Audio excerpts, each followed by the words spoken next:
Hey guys, today we'll be going over the Master Grade Wing Gundam. This is the TV version, or whatever version people say it is. And this is part 2 for the wing. So let's get this on the wraps. Alright, taking a look at the mobile suit itself. Now, it should be a little bit back heavy, but if you get it just right, you can actually stand them up perfectly straight. Of course, the slightest tap on the table can actually knock them over. So, getting a closer look. Got nice detail over the head, although the vents near the face have actually been just inked with some Gundam lining marker. And I think I should go over the face guard again because it looks like it's been fading away.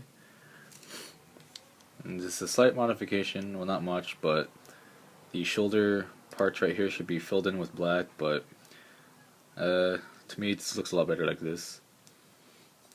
So yeah.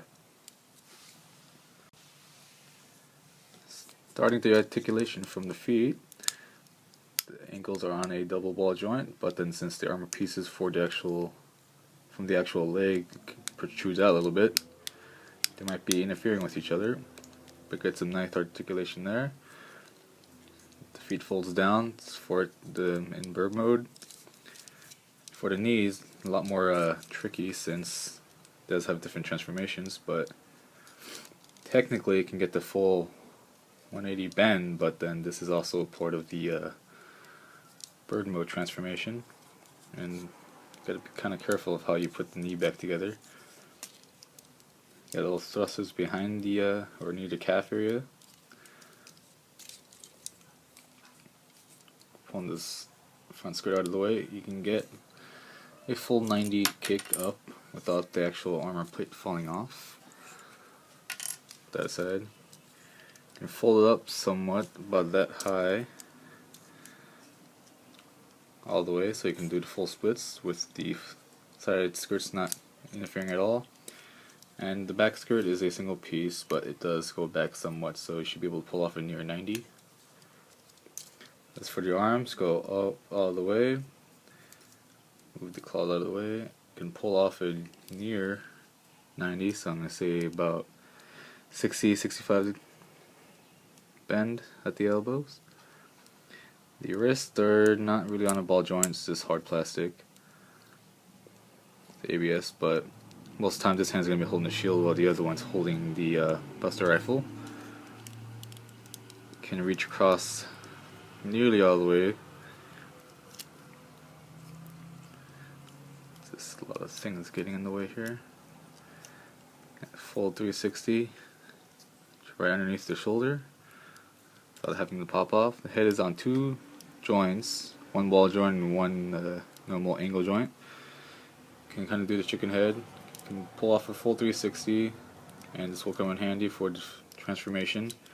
Cockpit hatch does open. What you have to do is pull this part forward, and you kind of have to lift that up, and then push this part down, and then you should be able to see the small pilot, or at least his feet, way in there. But in order to close his back, you kind of have to sandwich these two just right, and push back, and you should have a nice click. Now, the clear piece here has been painted with the clear Gundam metallic marker on the other side, so it gives it a lot more better perception instead of using the green sticker. And same with the camera eyes and lenses. They've all been painted instead of the seals, since I hate those kind of seals. And now the wings. Wings are very nice, and I still remember the old ones where it's just a solid piece with this being a giant yellow sticker. And these do open up all the way, and for here you're going to have to kind of open it up and then kind of pull it down so the little white part here gets stuck on the red, and just open up like that. So a lot more mechanics behind this than the old high grade counterpart. And some nice thread transfers there. These are actually relatively easy to put on since there's a lot of straight lines you can follow. And to kind of fold it back, just push in all the way and it should close all the way. As for the waist, not much movement. There's a lot of back and forth, and there goes the back skirt.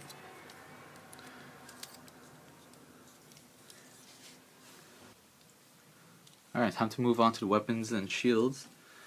And here's the shield. Nice variety of colors, even though it's just two. So this is a couple of big white pieces. I might touch up the insides here, add some gray for some more frame so it's a solid white. This handle does move here and the connection point goes behind the arm. It's a good sliding mechanism so it locks in there nice and firmly, so even when he's not holding it with the handlebar, they'll stay in place. And yeah, I didn't use the sticker here. I used, again, the clear metallic green Gundam paint marker. And this one I painted on the outside, so I try not to touch it. Not that many dry transfers or decals that go on this. The cool feature about this is, and I still remember the old high grade one, it was a solid red piece with just a little circle here or a circle up here to plug in the peg for the Buster rifle, and then it's kind of the same connections here. But this one actually hides the beam saber like it does in the anime. And it is, I think it's my first ever solid gray or metallic or gunmetal gray that I've gotten, but there's just a pig in there. Not sure if you can make it out, but this is right there. Just plugs in nice and easy. And as you can see, it protrudes out, but then as you fold it in, it kind of gets sucked in. Same with the little fin up here. So that's a nice, cool gimmick. Moving on to the Buster rifle. A lot more detail than a hunk of gray plastic with a yellow sticker for the high grade. But yes, you can actually open it Magnum style and reload the cartridges.